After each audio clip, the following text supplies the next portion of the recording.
बच्चों, नवोदय प्रवेश परीक्षा 2018 में खंड 2 में अंकगणित परीक्षण के जो सवाल आए थे, आज हम उनका विस्तृत हल सीखेंगे। देखो इसमें पहला सवाल था, वो ये था कि 23,200 भाग 145 बराबर 160 है, तो 23.2 भाग 1.45 किसके बराबर होगा। तो हम अब इसका मान जो है वो हम इसी की सहायता से निकालेंगे। देखो किस तरीके से निकालते हैं। देखो इसका मान दे रखा है 23,200 में अगर हम 145 का भाग दे दें तो ये 160 आता है। तो अब 23.2 बटे 1.45 को भाग करें तो कितना आएगा। तो अब हम क्या करेंगे कि दशमलव हटाएंगे। दशमलव हटाने के लिए दोनों दशमलव ऊपर नीचे बराबर करेंगे, ये हटा दिया तो यहाँ पर आ गया 23,320 बटे 145। अब देखो यहाँ क्या है 23 और ये यहाँ एक जीरो की कमी, इसमें 10 का गुणा हम अगर कर दें इस तरीके से नीचे ऊपर, तो ये जो ऊपर वाली राशि है 23,200 बन जाएगी और ये 145 और ये यहाँ पर 1/10 रहेगा। अब देखो इसका मान हमें पता है 160 है, तो 160 गुणे 1/10 हो जाएगा। ये 0 0 कैंसिल हो गए, तो ये कितना आ गया 16। तो अब इसका मान कितना प्राप्त हुआ 16 प्राप्त हुआ। तो हमें 51 का 16 हमें काला करना है। अब देखो दूसरा क्वेश्चन है 84%। तो हमें पता है 84 और प्रतिशत का मतलब होता है 1/100, 1/100। तो अब हम इसका मतलब हो गया 84/100। अब देखो ये तो इसमें कोई रखा नहीं है, 42/100 रखा है, 42 में से 50 रखा है, तो इसको हम 2 से काट लेंगे। 2 चौकू 8, 2 दूनी 4 और ये 50, तो आ गया 42/50।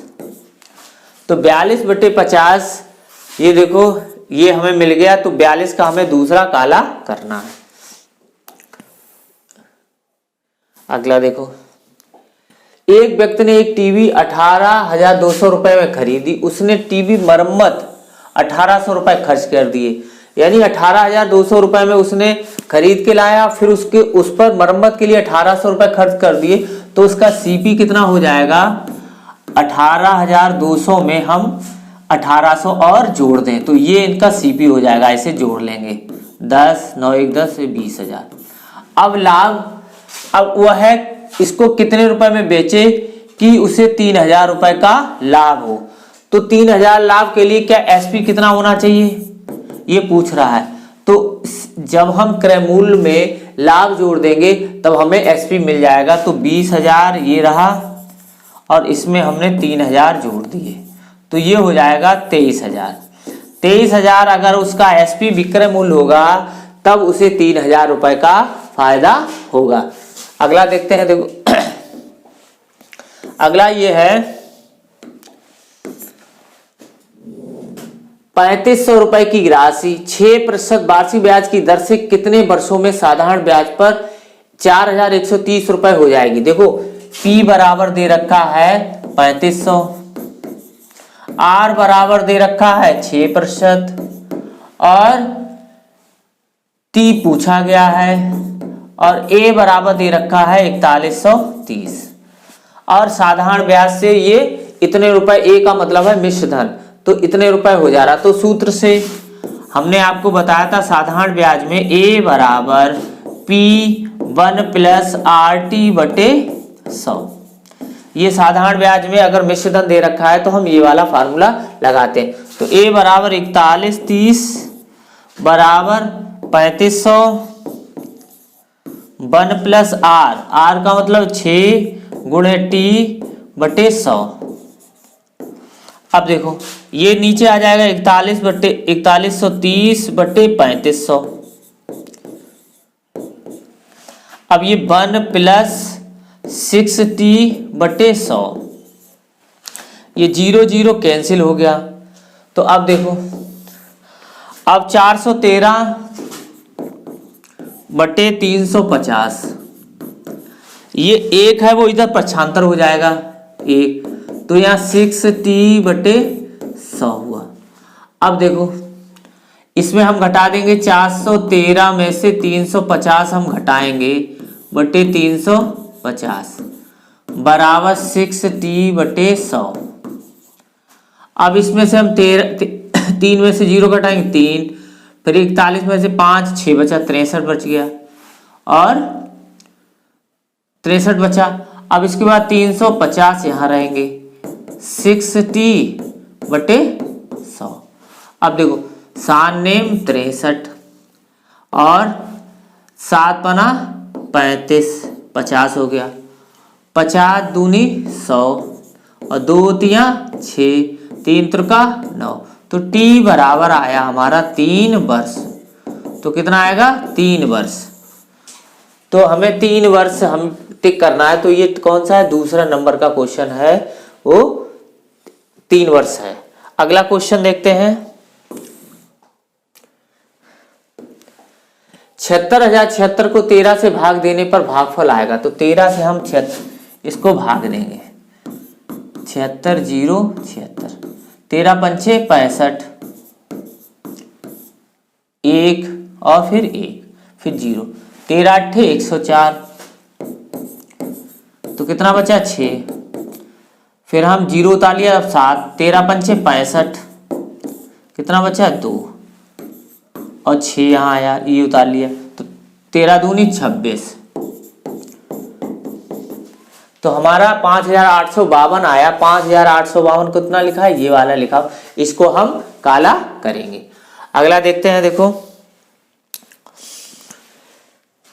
ये वाला है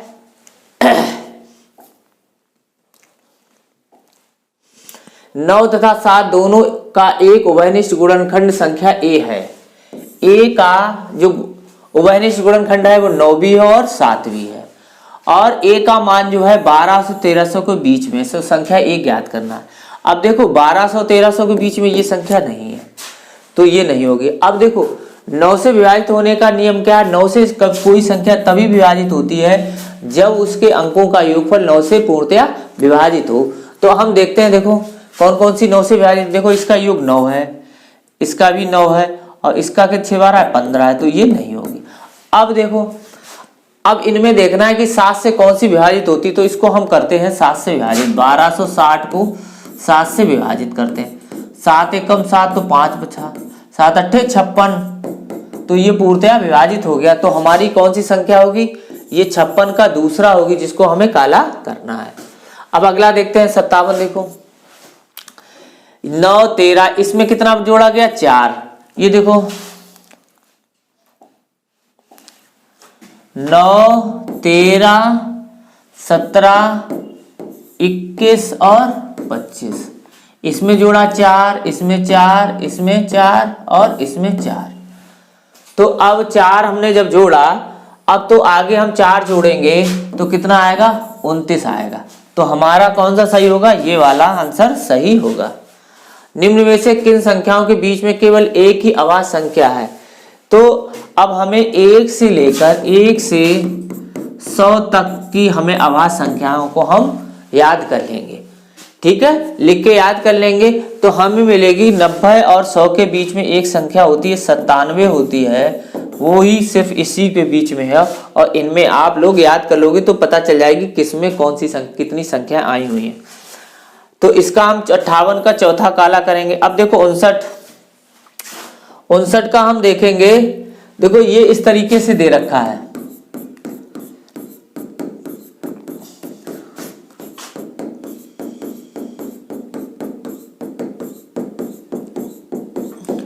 इस तरीके की कभी भी सीरीज बनेगी तो इसको हम कैसे करेंगे, इसमें 4 पद है तो 4.4 ऐसे, और इसका उल्टा लिख देंगे 4 3 2 1, और कौन सी संख्या रिपीट हो रही 7, तो 7 का गुणा कर देंगे, 7 एकम 7, 7 दूनी 14, 7 तियां 21, 1 22, हंसी लगी 2, 7 चौक 28, और 28 और 2 30, हंसी लगी 3, 7 चौक 28 31, और ये 4 बार दशमलव। तो तो 31.0247 हमें कौन सा मिलेगा, हमें देखो 31 ये वाला मिल रहा है, तो इसे हम काला कर देंगे। अगला देखते हैं, देखो 60। एक आयताकार भूखंड जिसकी विमाएं, एक आयत होता है इस तरीके से होता है, जिसकी आमने सामने की भुजाएं बराबर तथा समांतर होती हैं और ये प्रत्येक कोण कितने का होता है, 90 अंश का होता है। तो 80 मीटर और ये 100 मीटर, ये 80 मीटर, 100 मीटर तथा 80 मीटर है। इसके चारों ओर 3 बार लगानी है। यहां से चल के इसको 3 बार इसको फेरा लगाना है। तो हम जब एक बार फेरा लगाएंगे, एक बार फेरे में, तो अब हमें कितनी दूरी तय करनी पड़ेगी, वो इन सभी भुजाओं के योगफल के बराबर करनी पड़ेगी, अर्थात आयत भूखंड का परिमाप, आयताकार भूखंड का परिमाप। तो एक बार हम दूरी तय करेंगे, वो इसके परिमाप के बराबर करेंगे 2 लंबाई और प्लस चौड़ाई। तो 200 प्लस 80 तो कितना हो गया, 2 गुणे 180, तो ये हो गया 360। एक चक्कर में तय की गई दूरी 360, या लगने वाला तार 360 मीटर है। तो तीन बार चक्कर लगाने में तो हो जाएगा 360 गुणे 3, तो 0 छतियां 18, हंसी लगी 1, 3 का 9 1 10, तो इतना मीटर। तो 1080 मीटर जो है वो हमें तार चारों तरफ लगाना होगा। अब देखो, एक व्यक्ति एक दिन में इतने किलोमीटर की दूरी चला। एक व्यक्ति है, वो यहां से यहां तक की दूरी है 47 सही 1/2 किलोमीटर। अब क्या है, यहां से दूरी है यहां तक। अब देखो, वह एक स्कूटर से दूरी चला है, स्कूटर से जो दूरी चला है, स्कूटर से वो है 29 सही 1/3, 29 सही 1/3 किलोमीटर। और साइकिल से चला है, साइकिल 8 सही 5/6।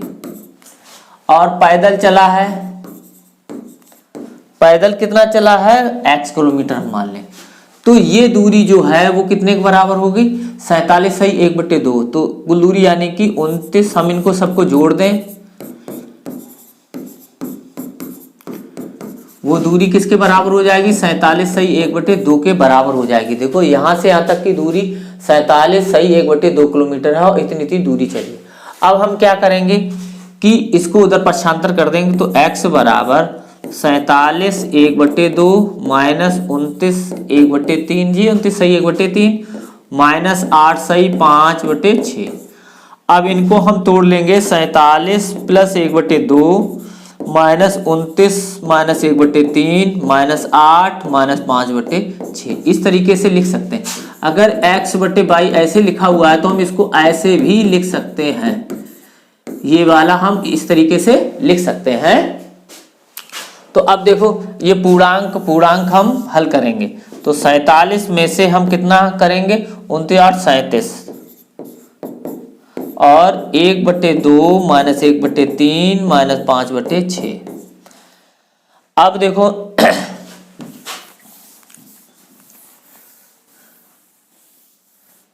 अब हम 47, तो ये बचा 10 प्लस, अब 3 एकम 3 2 एकम 2, 3 में से 2 गया 1, तो 1/6 बचा माइनस 5/6 यहाँ। तो अब क्या करेंगे 10।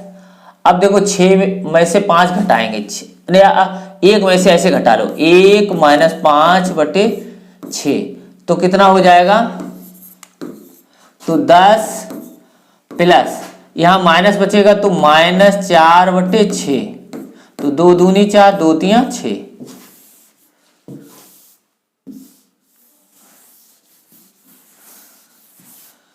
तो अब देखो 10 माइनस 2/3, इसको हम कैसे कर लेंगे, 9 प्लस 1 माइनस 2/3, तो ये आ जाएगा 9, 3 एकम 3, 2 में से 2 गया 1/3, तो इतने किलोमीटर वो पैदल चला। तो इसी पे हम टिक करेंगे। तो कौन सा है इसका आंसर, देखो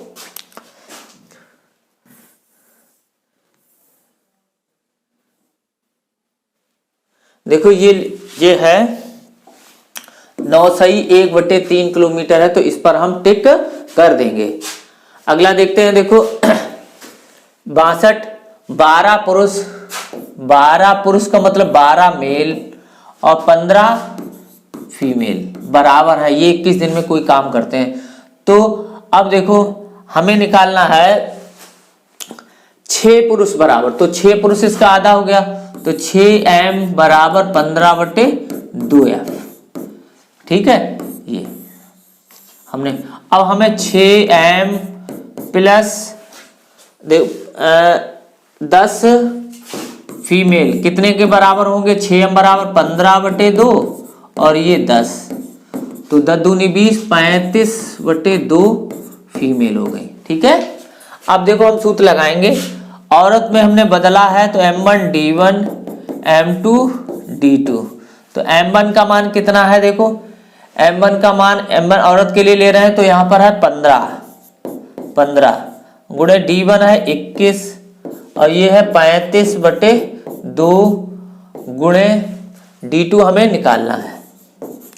अब देखो 5 सत्ते 35, 5 तियां 15 और 7 तियां 21, तो 3 त्रिका 9 18, d2 बराबर कितना आ गया, 3 त्रिका 9 और इसका मल्टीप्लाई इधर हो जाएगा तो 18 डेज आ जाएगा।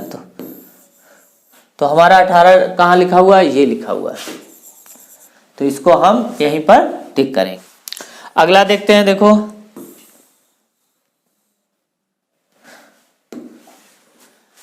एक मछली के टैंक की लंबाई 40 सेंटीमीटर, चौड़ाई 60 सेंटीमीटर, ऊंचाई 50 सेंटीमीटर, इसमें 50 लीटर पानी भरा है। इस टैंक को पानी से पूरा भरने के लिए कितने लीटर पानी और डालना होगा। ऐसे टंकी कोई बनी हुई है और इसमें कितना है, इसमें कुछ भाग भरा हुआ है, इसमें 50 लीटर पानी पहले से भरा हुआ है। तो हमें ये पता होना चाहिए कि इस टंकी की धारता कितनी है, अर्थात आयतन कितना, अर्थात इसमें पानी कुल कितना आएगा, तो वो पानी आएगा इसके आयतन के बराबर। तो हमें टंकी का आयतन हमें निकालना है, टंकी का आयतन। टंकी है घनाभ के आकार की, तो हो जाएगा LVH।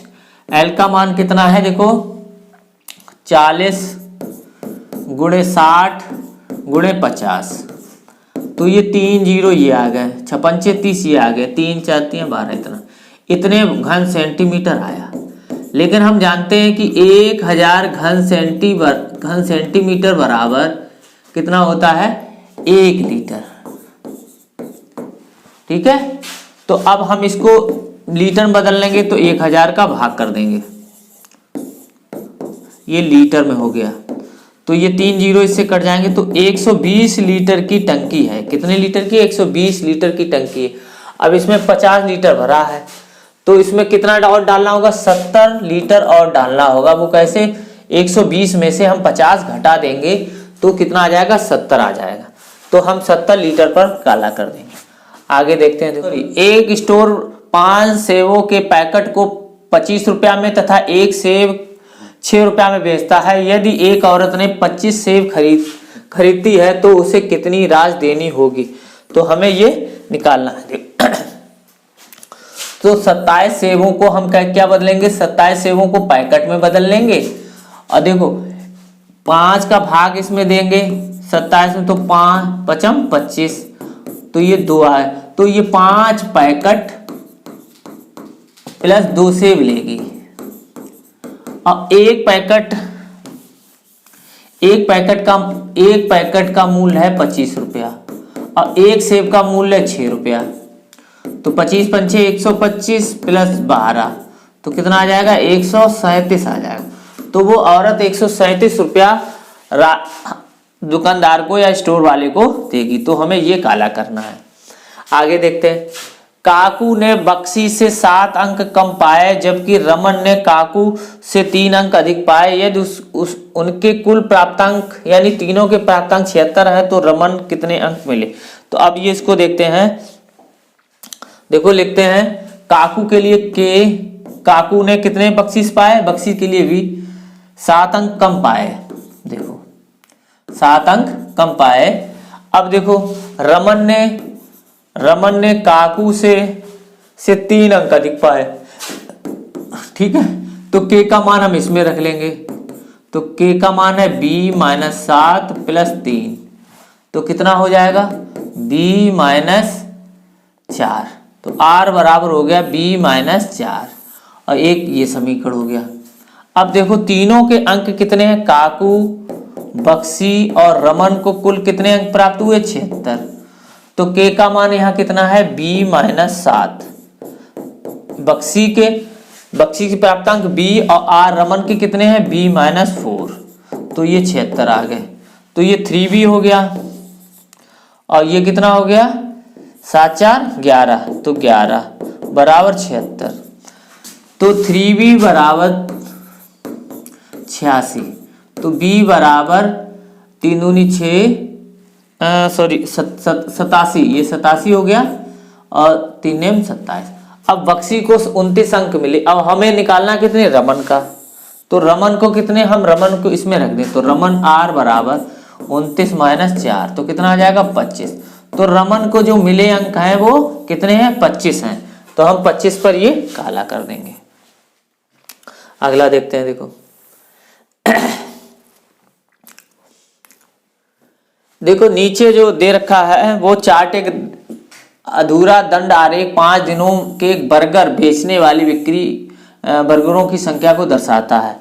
अब देखो इस बुधवार को बेचे गए, बृहस्पतिवार को, शुक्रवार को, शनिवार को, रविवार को पता नहीं कितने बेचे गए। तो बर्गरों की संख्या 320 हो तो रविवार को कितने बर्गर बेचे गए। तो हम सभी का जोड़ कर ले रहे हैं यानी इसको x बेचे गए तो हमने इसको x मान लिया। तो इसको कितने बेचे गए 40,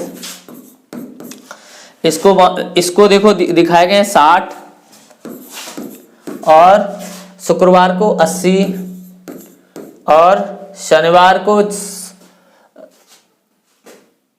40, शनिवार को ये है 55, ये 55 और रविवार को x, ये बराबर है 320।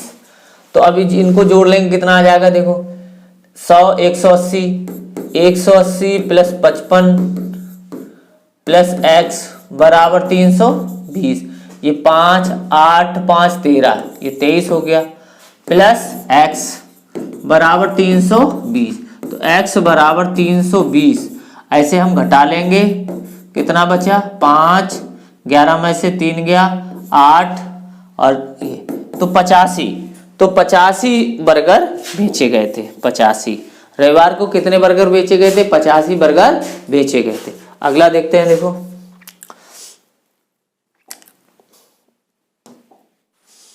अगला क्वेश्चन देखते हैं। देखो इसमें क्या है, 14 मीटर 27 सेंटीमीटर कपड़े के एक टुकड़े में से 75 सेंटीमीटर के 4 टुकड़े काटे गए हैं, तो शेष कपड़े की लंबाई निकालना है। अब देखो तो 14 मीटर और 25 सेंटीमीटर, तो ये कितने सेंटीमीटर के बराबर हो जाएगा 1400। इसमें 100 का गुणा कर देंगे, ये सेंटीमीटर में बदल जाएगा और ये 25, तो ये हो गया 1425। अब 75 सेंटीमीटर के 4 टुकड़े काटे गए तो 4 का इसमें गुणा कर लेंगे तो ये आ जाएगा 300 सेंटीमीटर।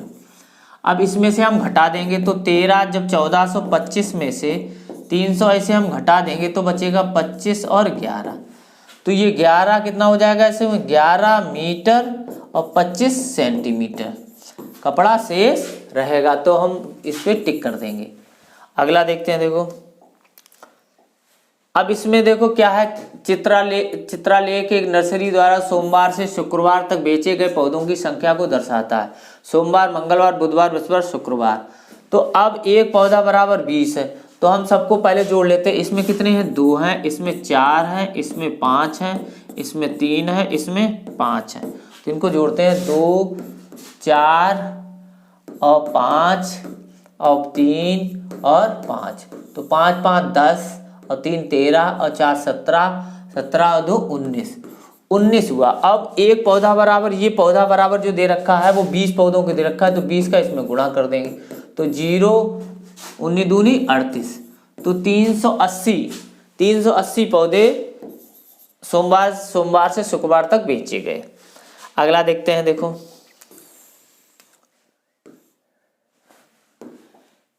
5 अंक की बड़ी से बड़ी और छोटी से छोटी संख्याओं जिनमें सभी अंक भिन्न हो का अंतर ज्ञात कीजिए।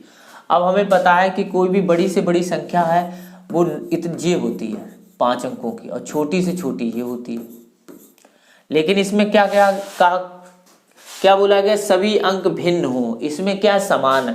तो इसको हम कैसे लिखेंगे, बड़ी से बड़ी तो 9 8 7 6 5, और इसको कैसे लिखेंगे 1 0 2 3 और 5, यही छोटी से छोटी संख्या होगी।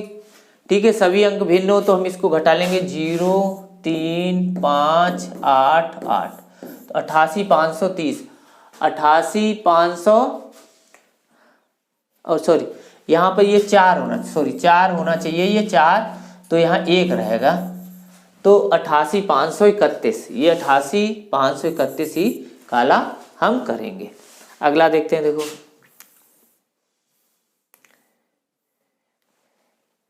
ऐसे ये विभिन्न अंकों का प्रयोग 4 अंकीय सबसे छोटी संख्या जिसमें 9 दहाई के स्थान पर हो। अब तो 9 तो सब जगह है, देखो ठीक है। इसके बाद सबसे छोटा अंक सबसे पहले होना चाहिए, तो देखो ये फिर ये था, तो इसमें तो ये नहीं होगा, तो 1 0 9 और 2, क्योंकि 9 अपने जगह पर रहेगा तो हम इसको काला करेंगे। अब देखो 5 1 और 6 में से किन्हीं 2 अंकों को कितनी बार प्रयोग में लाकर बनने वाली 5 अंकों वाली छोटी से छोटी संख्या कौन सी है। अब देखो सबको हमें 2 अंकों को कितनी बार प्रयोग करना है, 2 बार हम प्रयोग करेंगे, तो कौन सी हमें प्राप्त होगी, ये वाली संख्या प्राप्त होगी। 1 लिखा, फिर 5, इसको 5 लिखा, फिर 6 लिखा, तो ये छोटा है, ये छोटा है, ये बड़ा है, इसको दोबारा नहीं लिखा, तो 11 55 6 ये वाला हम काला करेंगे। अब देखो 72 देखते हैं, तो अब देखो हमें पता है सूत्र, पहली संख्या गुणे दूसरी संख्या बराबर एलसीएम लासापा गुणे मासापा। तो पहली संख्या है 14 गुणे 28 बराबर कितनी है 14, और गुणे एलसीएम 14 दूनी 28, तो एलसीएम कितना प्राप्त हो गया 14 दूनी 28, तो हमें 28 प्राप्त हो गया। तो 28 पे हम काला करेंगे, ये वाला हम काला कर देंगे। 4 अंकी छोटी से छोटी संख्या जो 2 3 8 10 से पूर्णतः विभाजित हो है। अब 4 अंकी तो सभी दे रखी हैं, अब देखो इससे विभाजित होने वाली संख्या हम निकालेंगे, तो क्या इन अंकों का क्या निकालेंगे हम, लासापा निकालेंगे। 2 3 8 और 10। अब देखो 2 एकम 2 3, 2 चौकू 8, 2 पंचे 10, फिर 2